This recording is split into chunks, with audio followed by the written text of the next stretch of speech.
ಪ್ರೀತಿಯ ದೇವಜನರೇ, ಜ್ಞಾನದಾಯಕನಾದಂಥ ಯೇಸುಸ್ವಾಮಿಯ ಹೆಸರಿನಲ್ಲಿ ನಾನು ನಿಮ್ಮೆಲ್ಲರನ್ನು ವಂದಿಸುತ್ತೇನೆ. ಈ ತಿಂಗಳ ಮೊದಲನೆಯ ಭಾನುವಾರದಲ್ಲಿ ಮತ್ತೊಂದು ಆವರ್ತಿ ನಾವು ನಮ್ಮ ಮನೆಗಳಲ್ಲಿ ಕುಟುಂಬವಾಗಿ ಸೇರಿ ದೇವರನ್ನು ಆರಾಧಿಸುವಂಥ ಆಶೀರ್ವಾದಕ್ಕೆ ದೇವರು ನಮ್ಮ ಜೀವಿತಗಳನ್ನು ನಡೆಸಿದ್ದಾನೆ. ಹೀಗೆ ನಮ್ಮನ್ನು ತನ್ನ ಆಶೀರ್ವಾದಗಳಿಂದ ಸದಾಕಾಲ ಪರಿಪಾಲಿಸುತ್ತಾ ಕೈ ಹಿಡಿದು ಮುನ್ನಡೆಸುತ್ತಿರುವಂಥ ಜ್ಞಾನದಾಯಕನು, ಜ್ಞಾನ ಸಂಪನ್ನನೂ ಆದಂಥ ದೇವರನ್ನು ಆರಾಧಿಸುವುದಕ್ಕಾಗಿ ಮೌನವಾಗಿದ್ದು ನಮ್ಮನ್ನು ನಾವು ಸಿದ್ಧಪಡಿಸಿಕೊಳ್ಳೋಣ. ನಾವೆಲ್ಲರೂ ಮೌನವಾಗಿರೋಣ.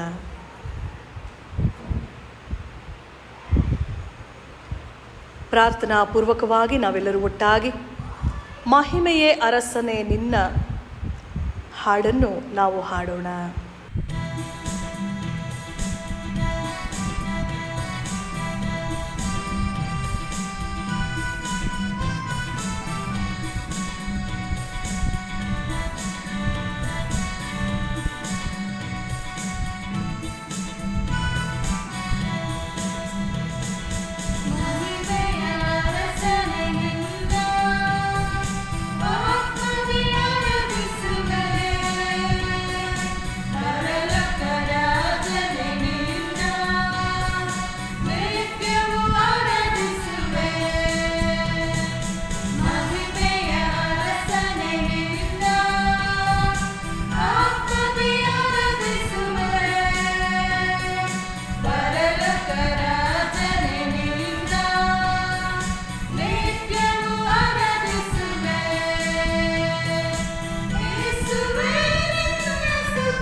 ಪ್ರಾರ್ಥನೆ ಮಾಡೋಣ.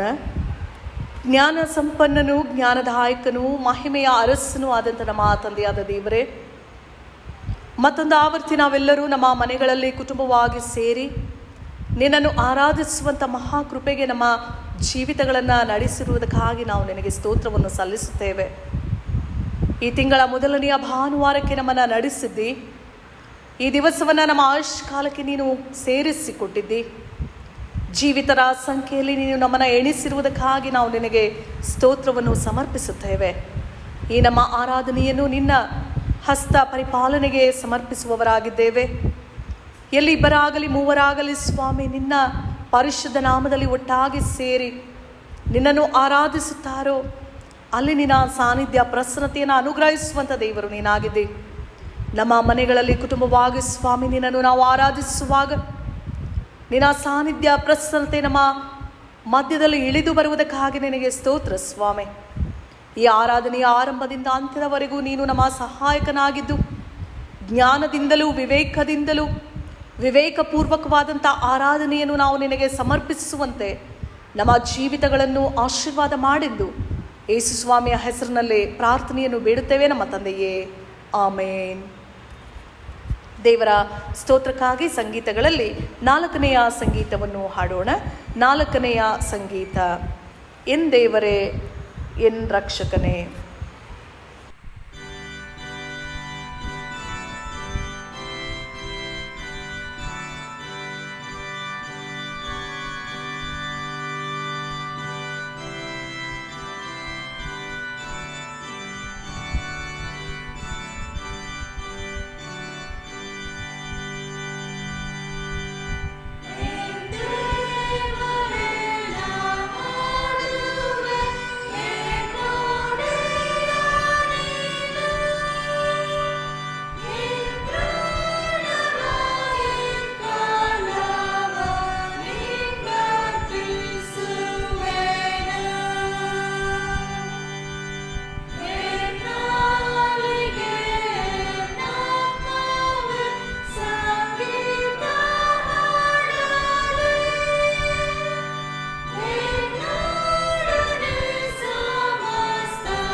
ಆರಾಧನಾ ಕ್ರಮ ಪುಸ್ತಕದಲ್ಲಿ 123ನೇ ಪುಟವನ್ನು ನಾವು ಅನುಸರಿಸೋಣ. 123ನೇ ಪುಟ. ಕೃತಜ್ಞತಾ ಸ್ತುತಿಯೊಡನೆ ಆತನ ಮಂದಿರ ದ್ವಾರಗಳಿಗೂ, ಕೀರ್ತನೆಯೊಡನೆ ಆತನ ಅಂಗಳಗಳಿಗೂ ಬನ್ನಿರಿ. ಆತನ ಉಪಕಾರ ಸ್ಮರಿಸಿರಿ, ಆತನ ನಾಮವನ್ನು ಕೊಂಡಾಡಿರಿ. ಕರ್ತನು ಒಳ್ಳೆಯವನು, ಆತನ ಕೃಪೆಯು ಯುಗಯುಗಕ್ಕೂ, ಆತನ ಸತ್ಯತೆಯು ತಲತಲಾಂತರಕ್ಕೂ ಇರುವವು. ಬನ್ನಿರಿ, ನಮ್ಮ ನಿರ್ಮಾಣಿಕನಾದ ಕರ್ತನಿಗೆ ಸಾಷ್ಟಾಂಗವೆರಗಿ ಆರಾಧಿಸೋಣ. ಆತನು ನಮ್ಮ ದೇವರು, ನಾವು ಆತನು ಪಾಲಿಸುವ ಪ್ರಜೆಯು, ಆತನ ಕೈ ಕೆಳಗಿರುವ ಹಿಂಡು ಆಗಿದ್ದೇವೆ. ಕರ್ತನ ಪರ್ವತವನ್ನು ಹತ್ತತಕ್ಕವನು ಯಾರು? ಆತನ ಪವಿತ್ರ ಸ್ಥಾನದಲ್ಲಿ ನಿಲ್ಲುವುದಕ್ಕೆ ಎಂಥವನು ಯೋಗ್ಯನು? ಯಾವನು ಅಯೋಗ್ಯ ಕಾರ್ಯಗಳಲ್ಲಿ ಮನಸ್ಸಿಡದೆ, ಮೋಸ ಪ್ರಮಾಣ ಮಾಡದೆ, ಶುದ್ಧ ಹಸ್ತವು ನಿರ್ಮಲ ಮನಸ್ಸು ಉಳ್ಳವನಾಗಿದ್ದಾನೋ ಅವನೇ. ಕರ್ತನಾದ ನಮ್ಮ ದೇವರು ಕರುಣಿಸುವವನು ಕ್ಷಮಿಸುವವನು ಆಗಿದ್ದಾನೆ. ನಾವು ಆತನಿಗೆ ತಿರುಗಿ ಬಿದ್ದೆವಲ್ಲ. ಕರ್ತನಾದ ನಮ್ಮ ದೇವರ ಮಾತನ್ನು ಕೇಳಲಿಲ್ಲ, ನಮಗೆ ಗೊತ್ತು ಮಾಡಿದ ಧರ್ಮ ಮಾರ್ಗದಲ್ಲಿ ನಡೆಯಲಿಲ್ಲ. ಕುಗ್ಗಿದ ಮನಸ್ಸೇ ದೇವರಿಗೆ ಇಷ್ಟಯಜ್ಞ. ದೇವರೇ ಪಶ್ಚಾತ್ತಾಪದಿಂದ ಜಜ್ಜಿ ಹೋದ ಮನಸ್ಸನ್ನು ನೀನು ತಿರಸ್ಕರಿಸುವುದಿಲ್ಲ.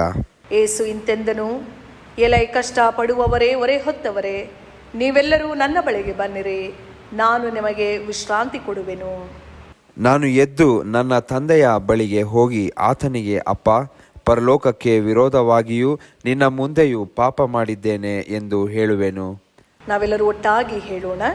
ಕರ್ತನೇ, ನನ್ನ ಶರಣನೇ, ನನ್ನ ವಿಮೋಚಕನೇ, ನನ್ನ ಮಾತುಗಳು, ನನ್ನ ಹೃದಯದ ಧ್ಯಾನವು ನಿನಗೆ ಸಮರ್ಪಕವಾಗಿರಲಿ. ಪ್ರಾರ್ಥನೆ ಮಾಡೋಣ. ಸರ್ವಶಕ್ತನಾದ ದೇವರೇ, ನಮ್ಮ ಕರ್ತನಾದ ಯೇಸು ಕ್ರಿಸ್ತನ ಮುಖಾಂತರ ನಮ್ಮ ಆರಾಧನೆಯನ್ನು, ಕೃತಜ್ಞತಾ ಸ್ತುತಿಯನ್ನು ನಿನಗೆ ಸಮರ್ಪಿಸಲು ನಿನ್ನ ಪಾದ ಸನ್ನಿಧಿಗೆ ಬಂದಿರುತ್ತೇವೆ.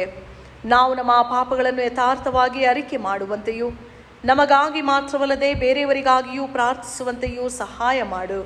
ನಿನ್ನ ಪವಿತ್ರ ವಾಕ್ಯವನ್ನು ಕೇಳಿ ನಿನ್ನ ಪ್ರೀತಿಯ ಮಹಾತಿಶಯವನ್ನು ಹೆಚ್ಚು ಹೆಚ್ಚಾಗಿ ಗ್ರಹಿಸುವಂತೆಯೂ, ನಮ್ಮ ಜೀವಮಾನದಲ್ಲೆಲ್ಲ ನಿನ್ನ ಕೃಪೆಯ ಫಲಗಳನ್ನು ಕೊಡುತ್ತಾ ಬರುವಂತೆಯೂ ಅನುಗ್ರಹಿಸಬೇಕೆಂದು ನಮ್ಮ ಕರ್ತನಾದ ಯೇಸು ಕ್ರಿಸ್ತನ ಮುಖಾಂತರ ನಿನ್ನನ್ನು ಬೇಡಿಕೊಳ್ಳುತ್ತೇವೆ.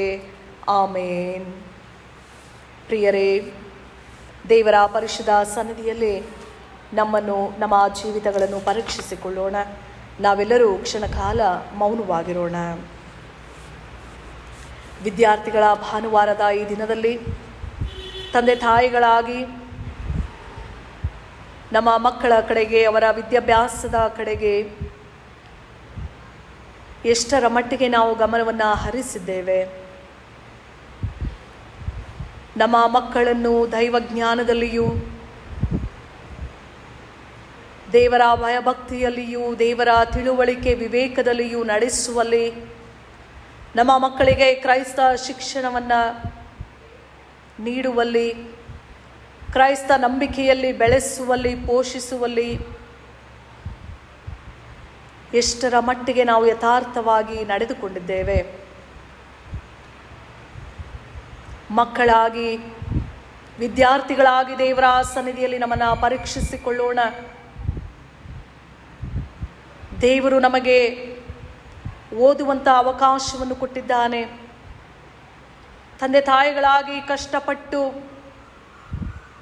ವಿದ್ಯಾಭ್ಯಾಸದಲ್ಲಿ, ಶಿಕ್ಷಣದಲ್ಲಿ, ದೈವಜ್ಞಾನದಲ್ಲಿ ನಮ್ಮನ್ನು ಬೆಳೆಸುವಾಗಲೆಲ್ಲ ಅನೇಕಾವರ್ತಿ ತಂದೆ ತಾಯಿಗಳಿಗೂ ದೇವರಿಗೂ ಅವಿಧೇಯರಾಗಿ ನಾವು ನಡೆದುಕೊಂಡದ್ದನ್ನು ನಮ್ಮ ನೆನಪಿಗೆ ತಂದುಕೊಳ್ಳೋಣ.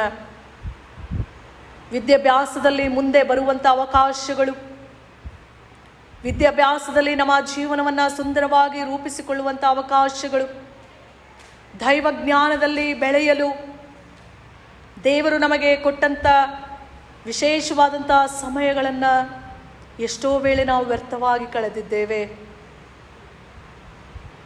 ಇವೆಲ್ಲವುಗಳಿಗಾಗಿ ಮಕ್ಕಳಾಗಿ, ತಂದೆ ತಾಯಿಗಳಾಗಿ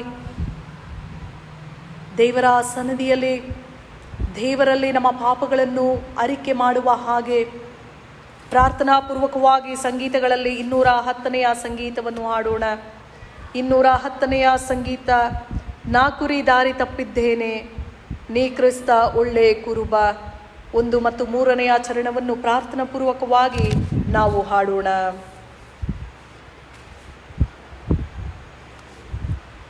ನಾವೆಲ್ಲರೂ ಒಟ್ಟಾಗಿ ದೇವರ ಸನ್ನಿಧಿಯಲ್ಲಿ ನಮ್ಮ ಪಾಪಗಳನ್ನು ಅರಿಕೆ ಮಾಡೋಣ. 126ನೆಯ ಪುಟದಲ್ಲಿರುವ ಪಾಪದರಿಕೆಯನ್ನು ನಾವು ಅನುಸರಿಸೋಣ. ಪ್ರೀತಿ ಸ್ವರೂಪನಾದ ದೇವರೇ, ನನ್ನನ್ನು ಕರುಣಿಸು. ಕರುಣಾನಿಧಿಯೇ, ನನ್ನ ದ್ರೋಹವನ್ನೆಲ್ಲ ಅಳಿಸಿಬಿಡು. ನನ್ನ ಪಾಪವನ್ನು ಸಂಪೂರ್ಣವಾಗಿ ತೊಳೆದು ಬಿಡು. ನನ್ನ ದೋಷವನ್ನು ಪರಿಹರಿಸಿ ನನ್ನನ್ನು ಶುದ್ಧಿಗೊಳಿಸು. ನಾನು ದ್ರೋಹಿ ಎಂದು ನಾನೇ ಒಪ್ಪಿಕೊಂಡಿದ್ದೇನೆ. ನನ್ನ ಪಾಪವು ಯಾವಾಗಲೂ ನನ್ನ ಮುಂದೆ ಇದೆ. ಕೇವಲ ನಿನಗೆ ತಪ್ಪು ಮಾಡಿದ್ದೇನೆ. ನಿನ್ನ ದೃಷ್ಟಿಗೆ ಕೆಟ್ಟದ್ದಾಗಿರುವುದನ್ನೇ ಮಾಡಿದ್ದೇನೆ. ದೇವರೇ, ನನ್ನಲ್ಲಿ ಶುದ್ಧ ಹೃದಯವನ್ನು ನಿರ್ಮಿಸು. ನನಗೆ ಸ್ಥಿರ ಚಿತ್ತವನ್ನು ಅನುಗ್ರಹಿಸಿ ನನ್ನನ್ನು ನೂತನಪಡಿಸು. ನಿನ್ನ ರಕ್ಷಣಾನಂದವನ್ನು ನಾನು ತಿರುಗಿ ಅನುಭವಿಸುವಂತೆ ಮಾಡು. ನನ್ನಲ್ಲಿ ಸಿದ್ಧ ಮನಸ್ಸನ್ನು ಹುಟ್ಟಿಸಿ ನನಗೆ ಆಧಾರನಾಗು. ಪ್ರಾರ್ಥನಾ ಪೂರ್ವಕವಾಗಿ ಸಂಗೀತಗಳಲ್ಲಿ 143ನೆಯ ಸಂಗೀತ, ಕರುಣವುಳ್ಳ ಮಹಿಮೆಯುಳ್ಳ ಸಂಗೀತದ 1 ಮತ್ತು 2 ಚರಣವನ್ನು ಹಾಡೋಣ. 143ನೆಯ ಸಂಗೀತ.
ಪ್ರಾರ್ಥನೆ ಮಾಡೋಣ.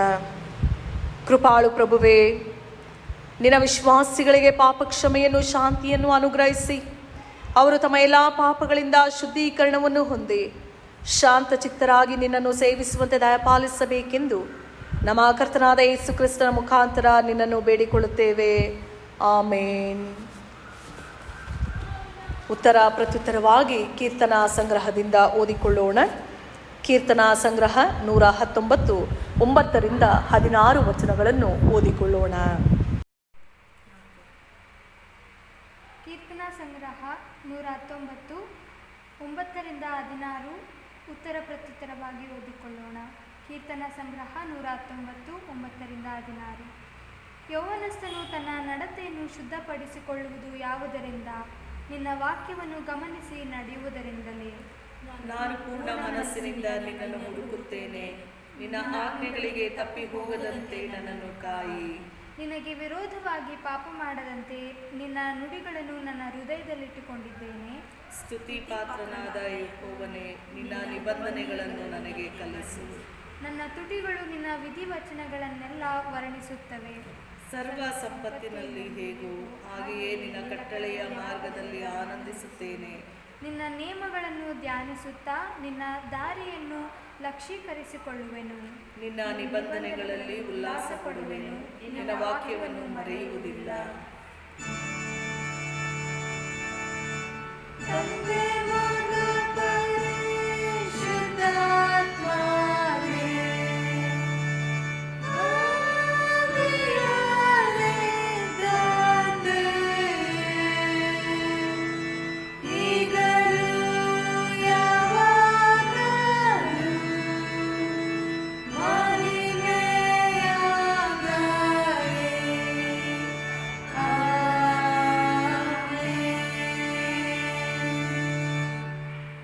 ವಿದ್ಯಾರ್ಥಿಗಳ ಭಾನುವಾರದ ಈ ಆರಾಧನೆಗಾಗಿ ನೇಮಕವಾಗಿರುವಂಥ 1ನೆಯ ಮತ್ತು 2ನೆಯ ವೇದ ಪಾರಾಯಣವನ್ನು ಓದಿ ಕೇಳೋಣ.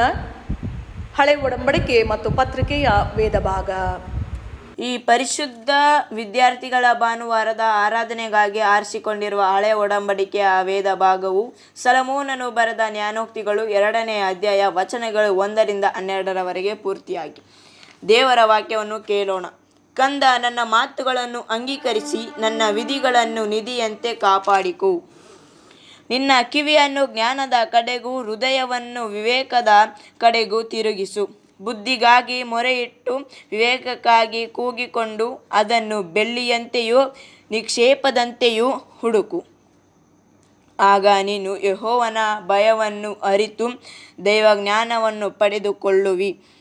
ಯೆಹೋವನೇ ಜ್ಞಾನವನ್ನು ಕೊಡುವಾತನು, ಆತನ ಬಾಯಿಂದಲೇ ತಿಳುವಳಿಕೆಯೂ ವಿವೇಕವೂ ಹೊರಟು ಬರುತ್ತವೆ.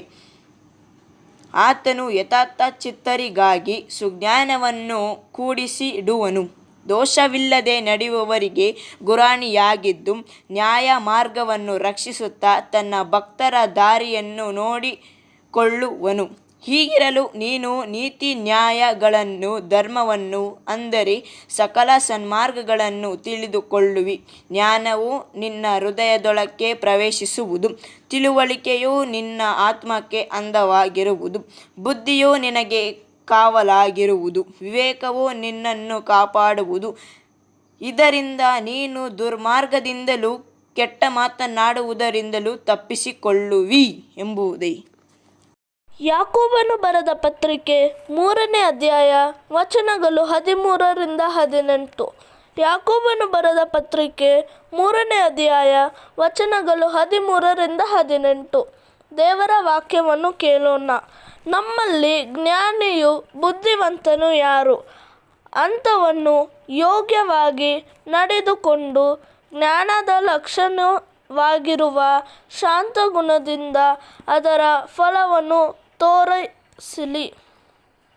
ಆದರೆ ತೀಕ್ಷ್ಣವಾದ ಮತ್ಸರವೂ ಪಕ್ಷಭೇದವೂ ನಿಮ್ಮ ಹೃದಯದೊಳಗೆ ಇರುವಲ್ಲಿ ನೀವು ಸತ್ಯಕ್ಕೆ ವಿರುದ್ಧವಾಗಿ ಸುಳ್ಳಾಡಿ ಹೊಗಳಿಕೊಳ್ಳಬೇಡಿರಿ. ಅದು ಮೇಲಿನಿಂದ ಬಂದ ಜ್ಞಾನವಲ್ಲ, ಅದು ಭೂಸಂಬಂಧವಾದದ್ದು, ಪ್ರಾಕೃತ ಭಾವವಾದದ್ದು, ದೆವ್ವಗಳಿಗೆ ಸಂಬಂಧಪಟ್ಟದ್ದು. ಮತ್ಸರವೂ ಪಕ್ಷಭೇದವೂ ಇರುವ ಕಡೆ ಗಲಿಬಿಲಿಯೂ ಸಕಲ ವಿಧ ನೀಚ ಕೃತ್ಯಗಳೂ ಇರುವವು. ಆದರೆ ಮೇಲಿನಿಂದ ಬರುವ ಜ್ಞಾನ ಮೊದಲು ಪರಿಶುದ್ಧವಾದದ್ದು, ಆಮೇಲೆ ಸಮಾಧಾನಕರವಾದದ್ದು, ವಿನಯವುಳ್ಳದ್ದು, ಸಂತೋಷವಾಗಿ ಒಪ್ಪಿಕೊಳ್ಳುವಂಥದ್ದು, ಕರುಣೆ, ಮುಕ್ತಾಯ, ಒಳ್ಳೆ ಫಲಗಳಿಂದ ತುಂಬಿರುವಂಥದ್ದು ಆಗಿದೆ. ಅದರಲ್ಲಿ ಚಂಚಲವೂ ಕಪಟವೂ ಇಲ್ಲ.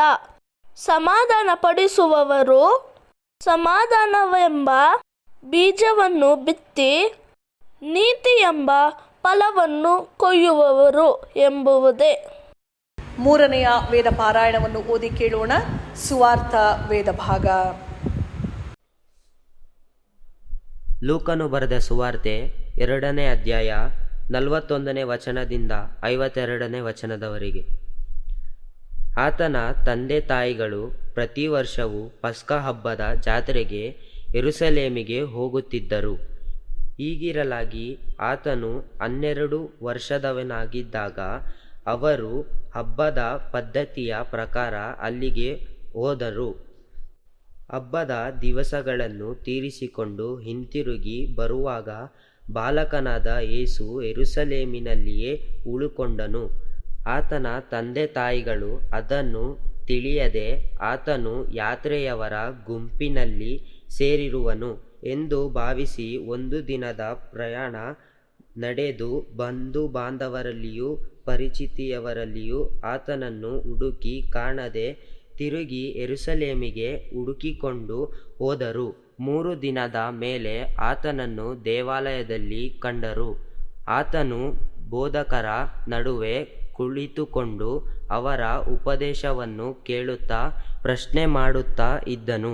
ಆತನು ಆಡಿದ ಮಾತುಗಳನ್ನು ಕೇಳಿದವರೆಲ್ಲರೂ ಆತನ ಬುದ್ಧಿಗೂ ಉತ್ತರಗಳಿಗೂ ಆಶ್ಚರ್ಯಪಟ್ಟರು. ತಂದೆ ತಾಯಿಗಳು ಆತನನ್ನು ಕಂಡು ಬೆರಗಾದರು. ಮತ್ತು ಆತನ ತಾಯಿಯು, ಕಂದ, ನೀನು ನಮಗೆ ಯಾಕೆ ಹೀಗೆ ಮಾಡಿದ್ದಿ? ನಿನ್ನ ತಂದೆಯು ನಾನು ಎಷ್ಟೋ ತಳಮಳಗೊಂಡು ನಿನ್ನನ್ನು ಹುಡುಕಿ ಬಂದೆವಲ್ಲ ಎಂದು ಹೇಳಲು, ಆತನು ಅವರಿಗೆ, ನೀವು ನನ್ನನ್ನು ಹುಡುಕಿದ್ದೇನೋ? ನಾನು ನನ್ನ ತಂದೆಯ ಮನೆಯಲ್ಲಿ ಇರಬೇಕಾದದ್ದು ನಿಮಗೆ ತಿಳಿಯಲಿಲ್ಲವೇ ಎಂದು ಉತ್ತರ ಕೊಟ್ಟನು. ಆದರೆ ಆತನು ಹೇಳಿದ ಮಾತಿನ ಅರ್ಥವನ್ನು ಅವರು ಗ್ರಹಿಸಲಿಲ್ಲ. ಬಳಿಕ ಆತನು ಅವರ ಜೊತೆಯಲ್ಲಿ ನಜರೇತಿಗೆ ಬಂದು ಅವರಿಗೆ ಅಧೀನನಾಗಿದ್ದನು. ಆತನ ತಾಯಿಯು ಈ ಸಂಗತಿಗಳನ್ನೆಲ್ಲ ತನ್ನ ಮನಸ್ಸಿನಲ್ಲಿ ಇಟ್ಟುಕೊಂಡಳು. ಯೇಸು ಜ್ಞಾನದಲ್ಲಿಯೂ ದೇಹಬಲದಲ್ಲಿಯೂ ವೃದ್ಧಿಯಾಗುತ್ತಾ ಬಂದನು. ಇದಲ್ಲದೆ ದೇವರ ಮತ್ತು ಮನುಷ್ಯರ ದಯೆಯು ಆತನ ಮೇಲೆ ಹೆಚ್ಚಾಗುತ್ತಾ ಬಂತು ಎಂಬುದೇ. ದೇವರ ವಾಕ್ಯದ ಸಂದೇಶವನ್ನು ಆಲಿಸುವುದಕ್ಕಾಗಿ ಪ್ರಾರ್ಥನಾ ಪೂರ್ವಕವಾಗಿ ನಮ್ಮನ್ನು ಸಿದ್ಧಪಡಿಸಿಕೊಳ್ಳೋಣ. ನಿನ್ನಂಥ ದೇವರು ಯಾರೂ ಇಲ್ಲ. ನಮ್ಮ ಸೋಲುಗಳಲ್ಲಿ, ನಮ್ಮ ಸಂಕಟಗಳಲ್ಲಿ, ನಮ್ಮ ದುಃಖಗಳಲ್ಲಿ, ನಮ್ಮ ಕಷ್ಟಗಳಲ್ಲಿ, ನಮ್ಮ ಚಿಂತೆಗಳಲ್ಲಿ, ನಮ್ಮ ಪಾಪಗಳಲ್ಲಿ, ನಮ್ಮ ರೋಗದಲ್ಲಿ ನಮ್ಮ ಜೊತೆಯಲ್ಲಿ ಇದ್ದು ನಮ್ಮನ್ನು ನಡೆಸುವಂಥ ದೇವರಿಗೆ ನಾವು ಸ್ತೋತ್ರವನ್ನು ಸಲ್ಲಿಸುತ್ತಾ, ನಿನ್ನಂಥ ದೇವರು ಯಾರೂ ಇಲ್ಲ, ನಿನ್ನ ಹಾಗೆ ಒಬ್ಬರೂ ಇಲ್ಲ ಹಾಡನ್ನು ಹಾಡೋಣ.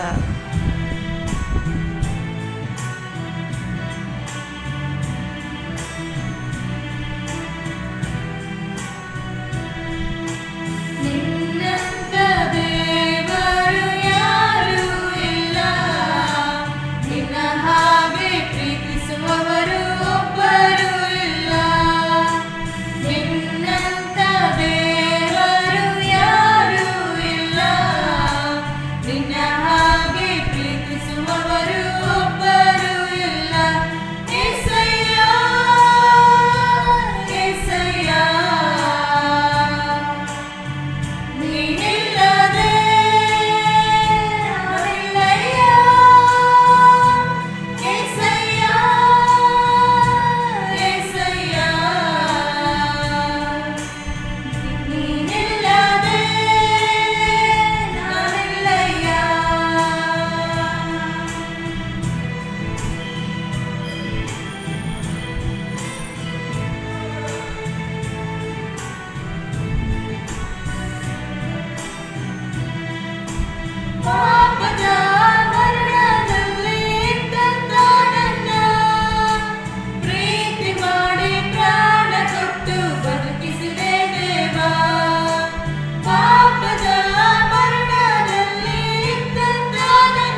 ನೀನಿಲ್ಲದೆ ನಾನಿಲ್ಲಯ್ಯ.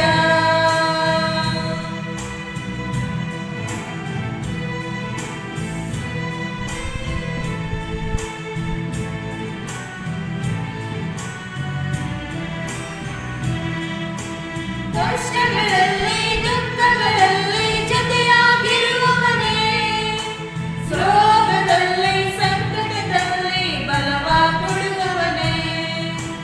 ಕಷ್ಟಗಳಲ್ಲಿ ದುಃಖಗಳಲ್ಲಿ ಜೊತೆಯಾಗಿರುವವನೇ, ರೋಗದಲ್ಲಿ ಸಂಕಟದಲ್ಲಿ ಬಲವ ಕೊಡುವವನೇ. ಕೊರತೆಗಳನ್ನು ನೀಗಿಸುವವನು ನೀನೇ ಸಯ್ಯ. ಕೊರತೆಗಳನ್ನು ನೀಗಿಸುವವನು ನೀನೇ ಸಯ್ಯ. ಸೋಲುಗಳಲ್ಲಿ ಜಯವನ್ನು ಕೊಡುವ ದೇವ ನೀನಯ್ಯ. ಸೋಲುಗಳಲ್ಲಿ ಜಯವನ್ನು ಕೊಡುವ ದೇವರ ನೀನಯ್ಯ. ಏಸಯ್ಯ ಏಸಯ್ಯ, ನೀನಿಲ್ಲದೆ ನಾನಿಲ್ಲಯ್ಯ. ಏಸಯ್ಯ ಏಸಯ್ಯ, ನೀನಿಲ್ಲದೆ ನಾನಿಲ್ಲಯ್ಯ. ನಿನ್ನಂತ ದೇವರು ಯಾರೂ ಇಲ್ಲ, ನಿನ್ನ ಹಾಗೆ ಪ್ರೀತಿಸುವವರು ಒಬ್ಬರೂ ಇಲ್ಲ. ನಿನ್ನಂತ ದೇವರು ಯಾರೂ ಇಲ್ಲ, ನಿನ್ನ ಹಾಗೆ ಪ್ರೀತಿಸುವವರು ಒಬ್ಬರೂ ಇಲ್ಲ.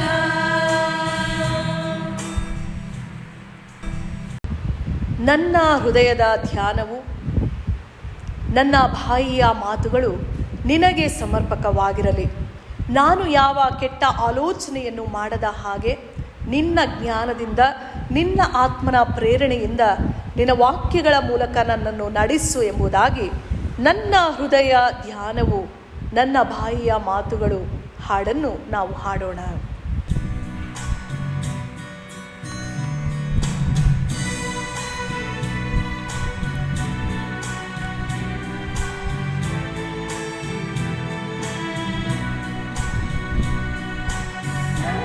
ನನ್ನ ಹೃದಯದ ಧ್ಯಾನವು, ನನ್ನ ಬಾಯಿಯ ಮಾತುಗಳು ನಿನಗೆ ಸಮರ್ಪಕವಾಗಿರಲಿ.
ದೇವರ ವಾಕ್ಯದ ಸಂದೇಶವನ್ನು ಆಲಿಸುವುದಕ್ಕಾಗಿ ಪ್ರಾರ್ಥನಾ ಪೂರ್ವಕವಾಗಿ ನಮ್ಮನ್ನು ಸಿದ್ಧಪಡಿಸಿಕೊಳ್ಳೋಣ.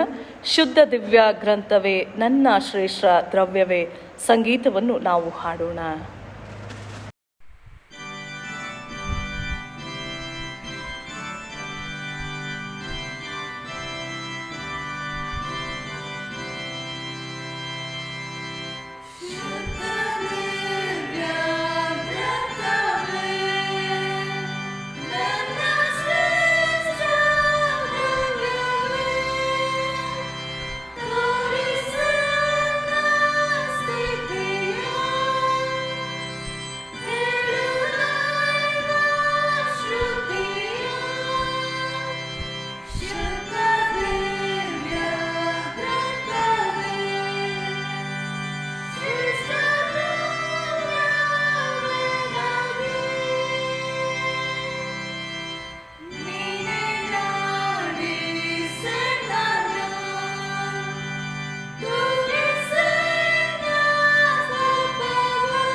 ಪ್ರಾರ್ಥನೆ ಮಾಡೋಣ.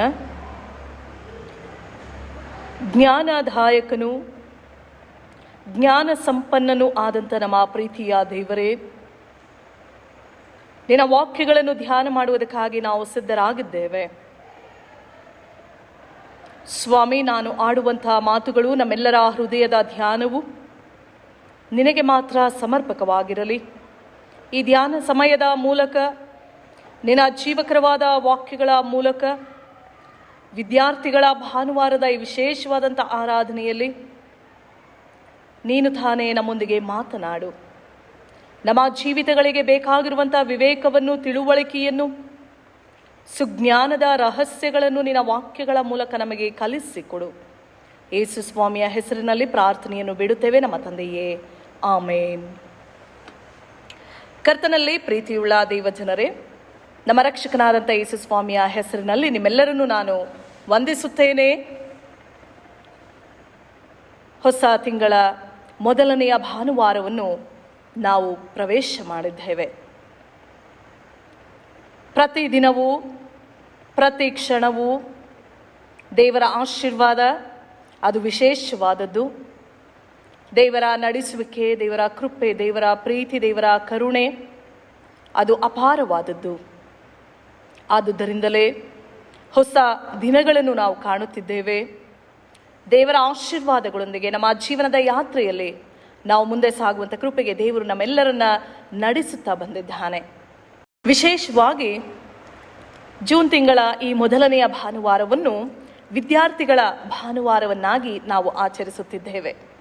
ಮಾತ್ರವಲ್ಲ, ನಮ್ಮ ದಕ್ಷಿಣ ಭಾರತ ಕ್ರೈಸ್ತ ಸಭೆಯ ಪಂಚಾಂಗದ ಅನ್ವಯ ಈ ದಿನವನ್ನು ತ್ರೈಕತ್ವದ ಭಾನುವಾರ ಎಂಬುದಾಗಿಯೂ ಕರೆಯಲಾಗುತ್ತದೆ.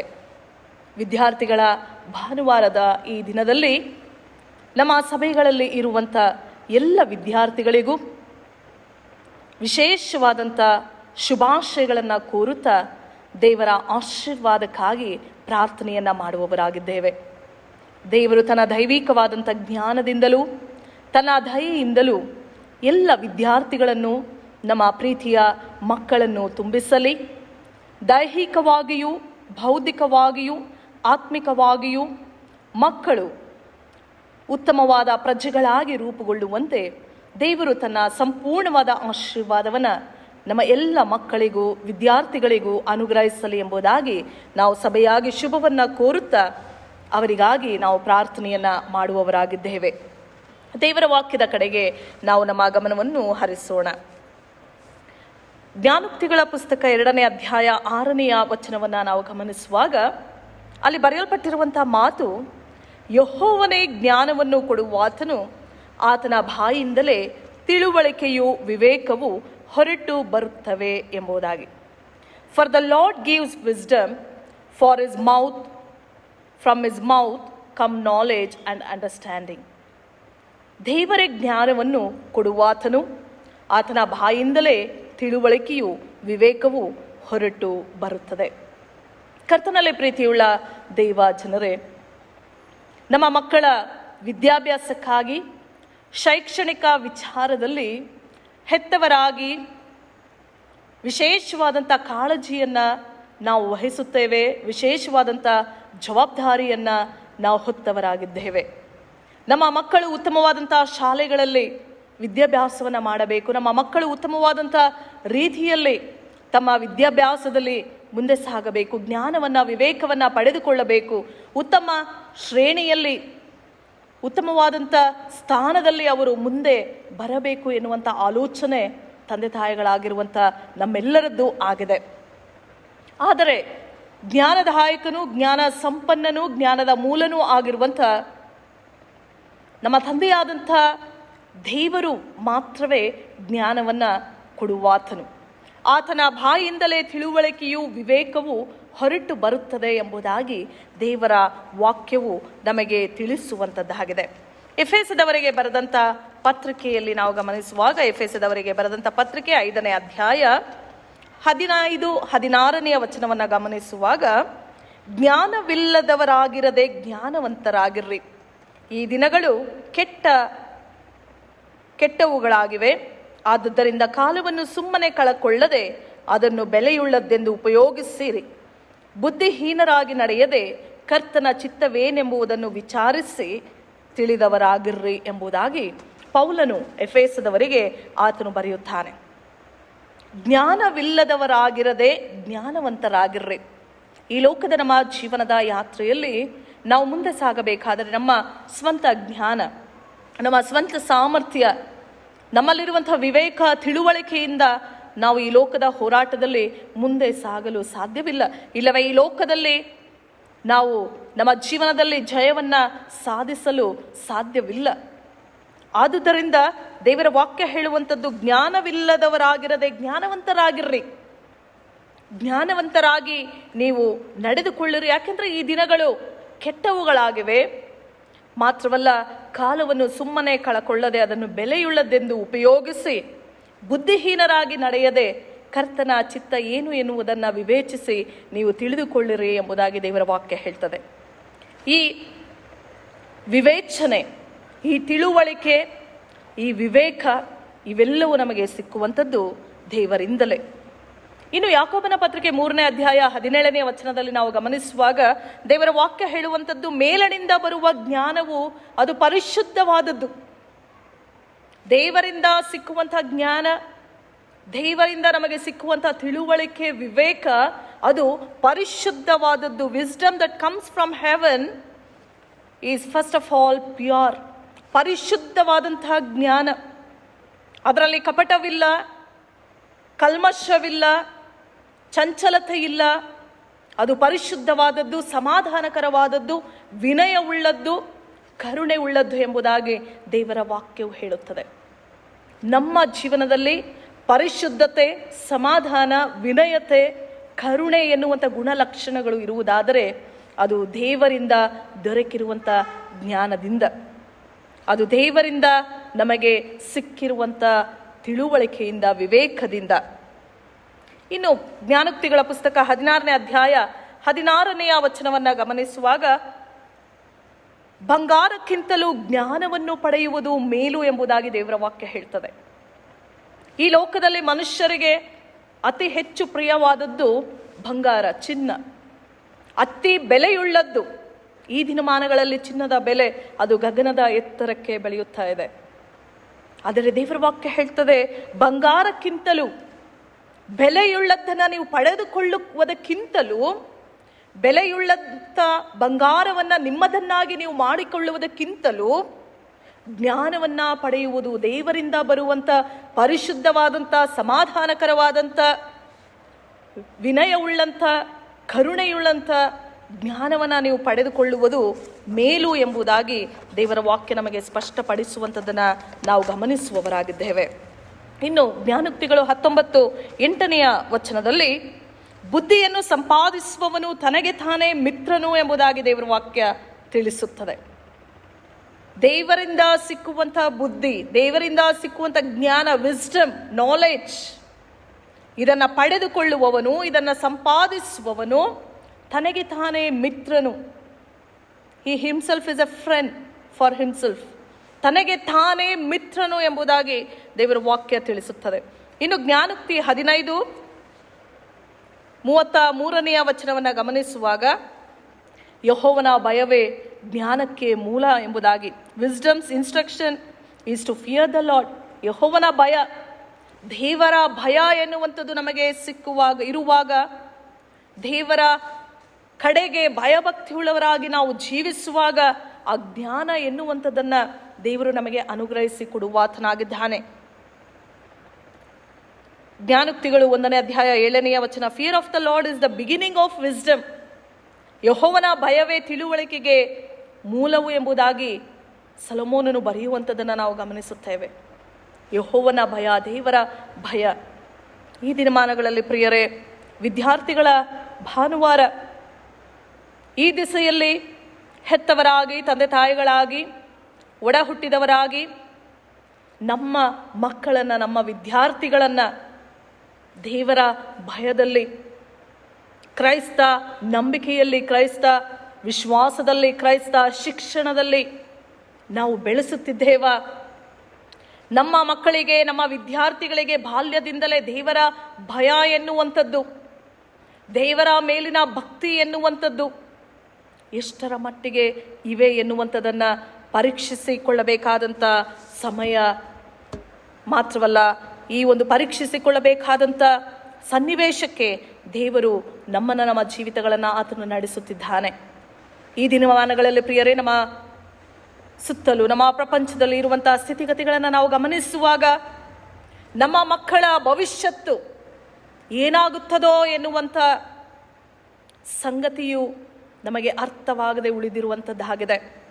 ನಮ್ಮ ಮಕ್ಕಳ ಭವಿಷ್ಯ 2021 ನಮ್ಮ ವಿದ್ಯಾರ್ಥಿಗಳ ಶೈಕ್ಷಣಿಕ ವರ್ಷ ಏನಾಗುತ್ತದೆ, ಅವರ ವಿದ್ಯಾಭ್ಯಾಸ ಏನಾಗುತ್ತದೆ, ಎಲ್ಲಿಗೆ ಹೋಗ್ತದೆ, ಯಾವ ದಿಸೆಯಲ್ಲಿ ನಮ್ಮ ಮಕ್ಕಳ ಜೀವನ, ವಿದ್ಯಾರ್ಥಿಗಳ ಜೀವನ ಮುಂದೆ ಸಾಗುತ್ತದೆ ಎನ್ನುವಂಥ ನಿಖರವಾದಂಥ ಯಾವುದೇ ಒಂದು ಚಿಂತನೆ ನಮಗೆ ಇಲ್ಲ, ನಿಖರವಾದಂಥ ಒಂದು ಉತ್ತರ ನಮಗೆ ಇಲ್ಲ. ಇಂಥ ಒಂದು ದಿನಮಾನಗಳಲ್ಲಿ ನಾವು ಇದ್ದೇವೆ. ಈ ವಿದ್ಯಾರ್ಥಿಗಳ ಭಾನುವಾರದ ಈ ದಿನದಲ್ಲಿ ಮಕ್ಕಳಾಗಿ, ವಿದ್ಯಾರ್ಥಿಗಳಾಗಿ, ತಂದೆ ತಾಯಿಗಳಾಗಿ ದೇವರ ಸನ್ನಿಧಿಯಲ್ಲಿ ನಮ್ಮನ್ನು ಪರೀಕ್ಷಿಸಿಕೊಳ್ಳುವುದಕ್ಕೆ ದೇವರ ವಾಕ್ಯ ನಮ್ಮನ್ನು ನಡೆಸುವಂಥದ್ದಾಗಿದೆ. ಪ್ರಿಯರೇ, ಅರಸುಗಳ ಪ್ರಥಮ ಪುಸ್ತಕ 3ನೇ ಅಧ್ಯಾಯ 3ರಿಂದ 14 ವಚನಗಳಲ್ಲಿ ನಾವು ಗಮನಿಸುವಾಗ ಅರಸನಾದಂಥ ಸೊಲೊಮೋನನಿಗೆ ಯೆಹೋವನಿಂದ ವಿಶೇಷವಾದಂಥ ಜ್ಞಾನ ದೊರಕುವಂಥದ್ದರ ಕುರಿತು ಅಲ್ಲಿ ಬರೆಯಲ್ಪಟ್ಟಿದೆ. 4ನೇ ವಚನದಲ್ಲಿ ಗಮನಿಸುವಾಗ ಸಹಸ್ರ ಯಜ್ಞಗಳನ್ನು ಸಮರ್ಪಿಸಿದಾಗ ದೇವರಾದಂಥ ಯೆಹೋವನು ಸೊಲೊಮೋನನಿಗೆ ಕಾಣಿಸಿಕೊಂಡು ಆತನನ್ನು ಪ್ರಶ್ನೆ ಕೇಳುವಂಥದ್ದನ್ನು ನಾವು ಗಮನಿಸುತ್ತೇವೆ. ನಿನಗೆ ಯಾವ ವರ ಬೇಕೋ ನೀನು ಕೇಳಿಕೋ, ನಿನಗೆ ಯಾವ ವರ ಬೇಕೋ ನಿನಗೆ ಕೇಳಿಕೋ ಎಂಬುದಾಗಿ ದೇವರು ಈ ಒಂದು ಪ್ರಶ್ನೆಯನ್ನು ಕೇಳುವಾಗ ಸೊಲೊಮೋನನಿಗೆ, ಅರಸನಾದಂಥ ಸೊಲೊಮೋನ ಸಮಸ್ತವನ್ನು ಹೊಂದಿದಂಥ ಒಬ್ಬ ವ್ಯಕ್ತಿ, ಐಶ್ವರ್ಯವನ್ನು, ಘನತೆಯನ್ನು, ಗೌರವವನ್ನು ಎಲ್ಲವನ್ನ ಹೊಂದಿದಂಥ ಒಬ್ಬ ವ್ಯಕ್ತಿ, ದೇವರು ಆತನಿಗೆ ಪ್ರಸನ್ನನಾಗಿ ನಿನಗೆ ಯಾವ ವರ ಬೇಕು ಕೇಳಿಕೋ ಎಂಬುದಾಗಿ ಆತನನ್ನು ಪ್ರಶ್ನೆ ಮಾಡುವಾಗ ದೇವರ ಈ ಪ್ರಶ್ನೆಗೆ ಸೊಲೊಮೋನನ ಪ್ರತ್ಯುತ್ತರ ಬಹಳ ಸುಂದರವಾದಂಥ ಮಾತುಗಳನ್ನು ನಾವು ಇಲ್ಲಿ ಗಮನಿಸುತ್ತೇವೆ.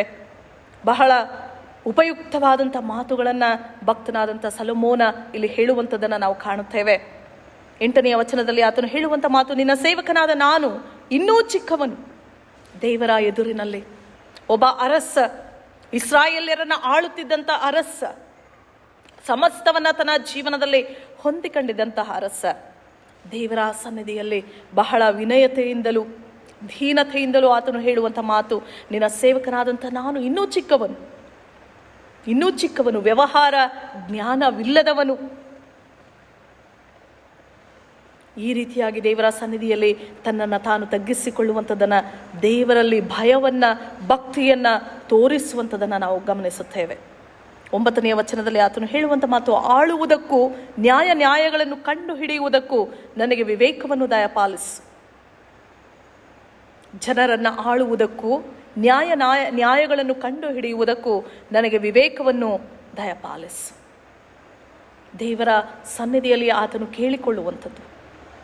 ಮುಂದುವರಿದು ನಾವು ವಾಕ್ಯವನ್ನು ಗಮನಿಸುವಾಗ ದೇವರು ಹೇಳುವಂಥ ಮಾತು, ಸೊಲೊಮೋನನೇ, ನೀನು ನಿನಗೋಸ್ಕರ ದೀರ್ಘಾಯುಷ್ಯವನ್ನಾಗಲಿ ಬೇರೆ ಯಾವ ಸಂಗತಿಗಳನ್ನಾಗಲಿ ನೀನು ವರವಾಗಿ ಕೇಳಿಕೊಳ್ಳಲಿಲ್ಲ, ಬದಲಾಗಿ ಜ್ಞಾನವನ್ನು ವಿವೇಕವನ್ನು ನೀನು ಕೇಳಿಕೊಂಡಿದ್ದಿ ಎಂಬುದಾಗಿ ಆತನಿಗೆ ಆಶೀರ್ವಾದ ಮಾಡುವಂಥದ್ದನ್ನು ನಾವು ಗಮನಿಸುವವರಾಗಿದ್ದೇವೆ.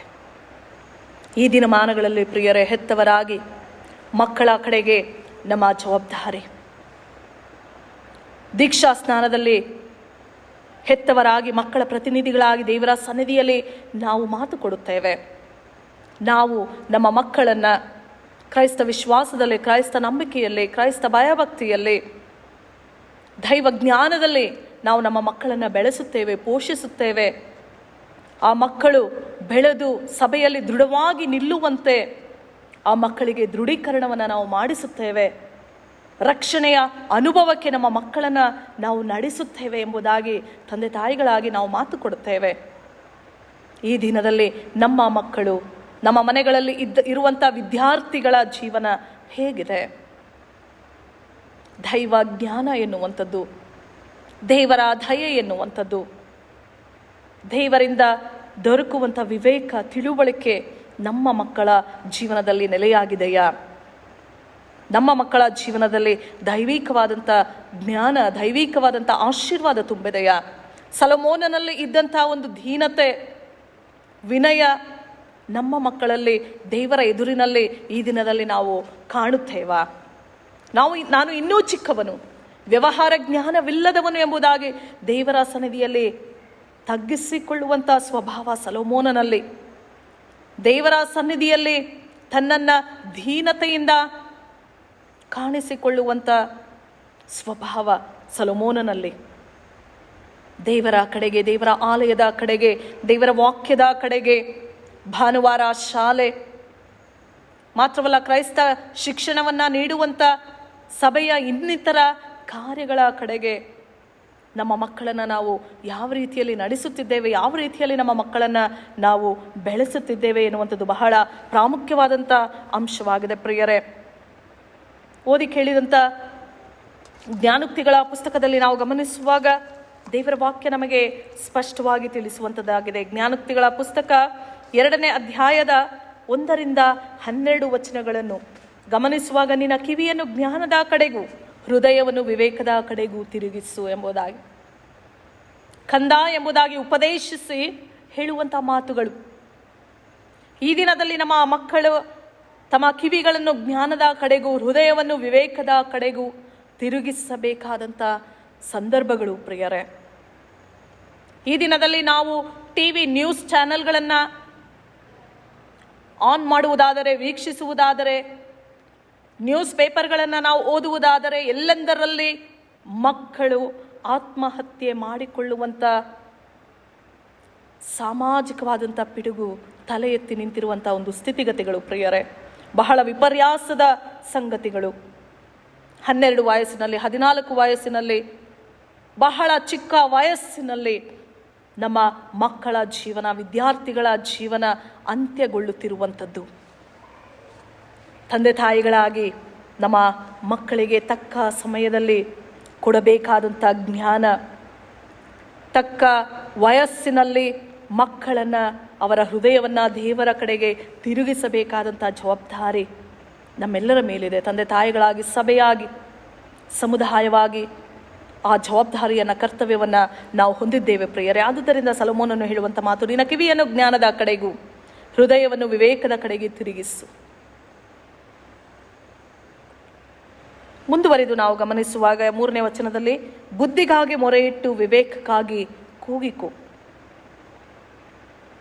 ಯಾವನಿಗಾದರೂ ಬುದ್ಧಿಯು ಜ್ಞಾನವು ಕಡಿಮೆಯಾಗಿರುವುದಾದರೆ ಅವನು ನನ್ನನ್ನು ಕೇಳಿಕೊಳ್ಳಲಿ, ಬೇಡಿಕೊಳ್ಳಲಿ. ಪಕ್ಷಪಾತವಿಲ್ಲದೆ ನಾನು ಪ್ರತಿಯೊಬ್ಬರಿಗೂ ಕೊಡುವೆನು ಎಂಬುದಾಗಿ ಯಾಕೋಬನ ಪತ್ರಿಕೆಯಲ್ಲಿ ದೇವರ ವಾಕ್ಯವು ಬರೆಯಲ್ಪಟ್ಟಿದೆ. ಚೆನ್ನಾಗಿ ಓದಲಿಲ್ಲ, ಉತ್ತಮವಾದಂಥ ಅಂಕಗಳನ್ನು ಹೊಂದಿಕೊಳ್ಳಲಿಲ್ಲ, ಫಸ್ಟ್ ಕ್ಲಾಸ್ನಲ್ಲಿ ಪಾಸ್ ಆಗಲಿಲ್ಲ ಎಂಬುದಾಗಿ ಆಲೋಚನೆ ಮಾಡಿಕೊಂಡು ಎಷ್ಟು ಮಕ್ಕಳು, ಎಷ್ಟು ವಿದ್ಯಾರ್ಥಿಗಳು ತಮ್ಮ ಜೀವನವನ್ನು ಅಂತ್ಯಗೊಳಿಸಿಕೊಳ್ಳುತ್ತಿಲ್ಲ. ಮಕ್ಕಳಾಗಿ, ವಿದ್ಯಾರ್ಥಿಗಳಾಗಿ ಅರಳಬೇಕಾದಂಥ ನಮ್ಮ ಮಕ್ಕಳ, ವಿದ್ಯಾರ್ಥಿಗಳ ಜೀವನ ಅದು ಚಿಕ್ಕವರಿರುವಾಗಲೇ ಇಲ್ಲದೆ ಹೋಗುತ್ತಿರುವಂಥ ಸನ್ನಿವೇಶಗಳು ಪ್ರಿಯರೇ. ಆದುದರಿಂದ ದೇವರ ವಾಕ್ಯ ಹೇಳ್ತದೆ, ಬುದ್ಧಿಗಾಗಿ ಮೊರೆ ಇಡು, ವಿವೇಕಕ್ಕಾಗಿ ನೀನು ಕೂಗಿಕೋ.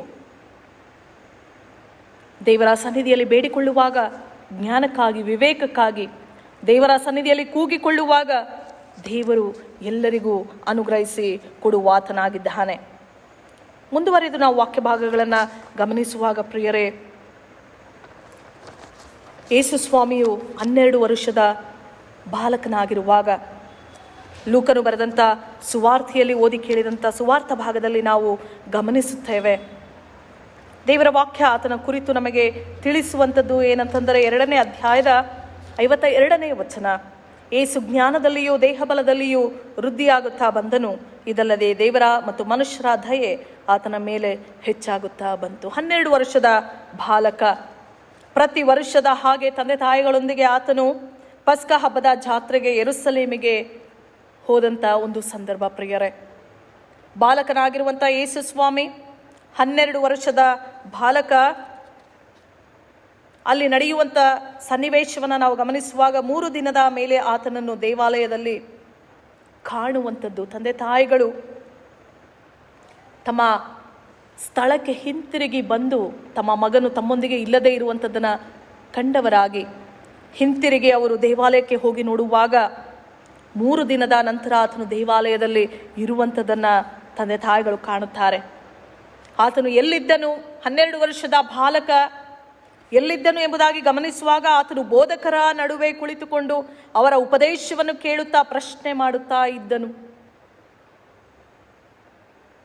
ಬೋಧಕರ ನಡುವೆ ಕುಳಿತುಕೊಳ್ಳುವಂಥ ಆತ್ಮಸ್ಥೈರ್ಯ, ಬೋಧಕರ ನಡುವೆ ಕುಳಿತುಕೊಂಡು ಅವರ ಉಪದೇಶವನ್ನು ಕೇಳುವಂಥ ಮನಸ್ಸು, ಏಕಾಗ್ರತೆ, ಬೋಧಕರ ನಡುವೆ ಕುಳಿತುಕೊಂಡು ಅವರ ಉಪದೇಶವನ್ನು ಕೇಳುತ್ತಾ ಪ್ರಶ್ನೆ ಮಾಡುವಂಥ ತೀಕ್ಷ್ಣವಾದಂಥ ಜ್ಞಾನ, ವಿವೇಕ, ತಿಳುವಳಿಕೆ 12 ವರ್ಷದ ಬಾಲಕನಾಗಿದ್ದಂಥ ಯೇಸುವಿನಲ್ಲಿ ಇತ್ತು ಪ್ರಿಯರೇ. 12 ವರ್ಷ ಪ್ರಾಯದಲ್ಲಿ ನಮ್ಮ ಮಕ್ಕಳು ಉಪದೇಶವನ್ನು ಕೇಳುವುದರಲ್ಲಿ ಏಕಾಗ್ರತೆ, ಬೋಧಕರೊಂದಿಗೆ ದೇವರ ವಾಕ್ಯವನ್ನು ಚರ್ಚೆ ಮಾಡುವುದರಲ್ಲಿ ಆಸಕ್ತಿ, ಭಾನುವಾರ ಶಾಲೆಯಲ್ಲಿ ಪಾಠಗಳನ್ನು ಕಲಿಯುವುದರಲ್ಲಿ, ಭಾನುವಾರ ಶಾಲೆಗೆ ಬರುವುದರಲ್ಲಿ ಆಸಕ್ತಿ ಇದೆಯಾ?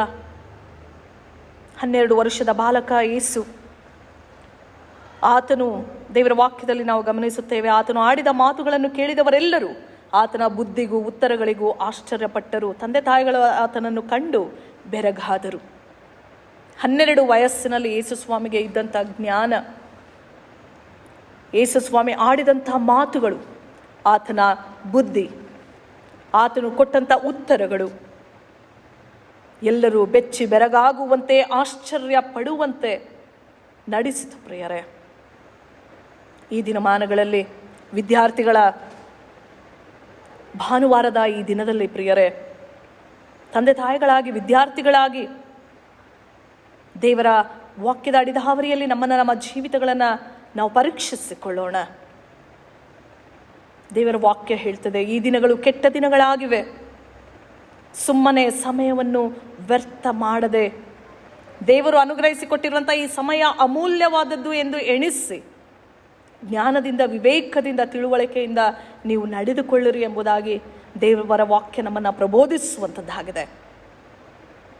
ಈ ಲಾಕ್ಡೌನ್ ಸಮಯದಲ್ಲಿ ಹೆಚ್ಚು ಸಮಯಾವಕಾಶಗಳನ್ನು ದೇವರು ಕುಟುಂಬವಾಗಿ ನಮಗೆ ಅನುಗ್ರಹಿಸಿಕೊಟ್ಟಿದ್ದಾನೆ. ಈ ಸಂದರ್ಭಗಳಲ್ಲಿ ದೇವರು ನಮಗೆ ಅನುಗ್ರಹಿಸಿಕೊಟ್ಟಿರುವಂಥ ಸಮಯವನ್ನು ತಂದೆ ತಾಯಿಗಳಾಗಿ, ಹೆತ್ತವರಾಗಿ, ಮಕ್ಕಳಾಗಿ ನಾವು ವ್ಯರ್ಥವಾಗಿ ಕಳೆಯದೆ ಆದಷ್ಟು ದೇವರ ವಾಕ್ಯವನ್ನು ಓದುವುದರಲ್ಲಿ, ದೇವರ ಸನ್ನಿಧಿಯಲ್ಲಿ, ದೇವರ ಪಾದದ ಅಡಿದಾವರಿಯಲ್ಲಿ ಸಮಯವನ್ನು ಕಳೆಯುವುದರಲ್ಲಿ ನಾವು ಉಪಯೋಗಿಸಿಕೊಳ್ಳೋಣ.